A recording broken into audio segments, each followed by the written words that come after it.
Isang mapagpalang araw sa ating lahat mga idol. Dito nga pala mga idol ay nakakita ako ng magandang spot. Masukal nga ang spot na ito at para nga bang ako lang yung nakapasok dito sa spot na to. At dyan nga nakakita ako ng isda at inabangan ko nga pumosisyon na maganda para matamaan. Medyo magalaw nga ang isda na lang hindi tayo napapansin mga idol. Ang gamit ko nga pala mga idol ay BL25 na mabibili lang ito sa mga online shop. Ang tiksay ko nga pala na ito ay nabili ko pala sa Taiwan nung nandun pa ako nagtatrabaho. Pero makabili din kayo sa mga online shop dito sa Pilipinas mga idol. At dito nga mga idol ay nakakita ako ng magandang pagkakataon. Sa layo ng aking distansya ay natamaan ko ang isda mga idol. Ayan na, malaki mga idol.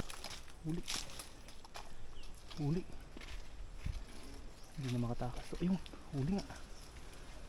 Huli nga isa ito. 1 point. At dito naman sa kabilang spot mga idol ay namataan ko ang malaking isda. Mula sa aking pwesto ay kitang ang mga nakatambay na isda. Huli. Huli yun. Huli idol. Ayun o. Ah, ay. Uy, ang laki. Huli. Ah, laki. Ang laki idol. Oh. Huli.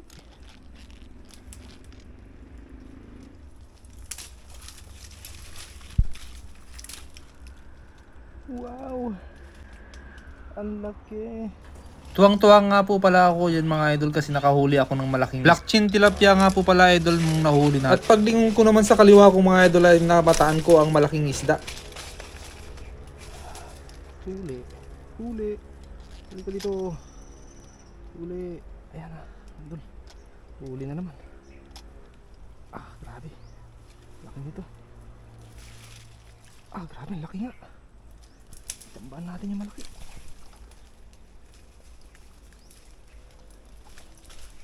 Ah. Tambaan natin yung malaki ito. Dami nila. Ayan na. Laki. Oh, grabe. Ang laki.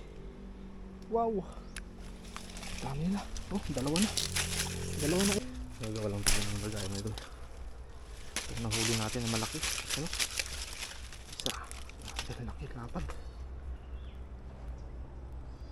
Ito natin dito mga idol. Tamang tama ito. Pang-ulam natin mamaya. Ayan o. Grabe. Tamang tamang sukat idol. Ito na yung isa.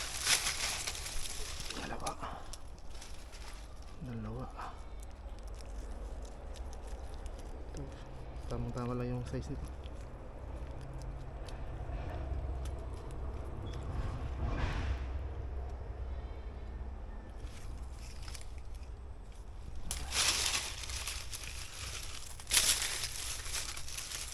Tatlo, malaki, good size. Malaki itong dalawa. Ito lang idol sa ano, sa malilim nito, hindi nila tayo nakikita. Yan, tatlo na agad. Dire-diretsong tira yan. Dagdagan pa natin.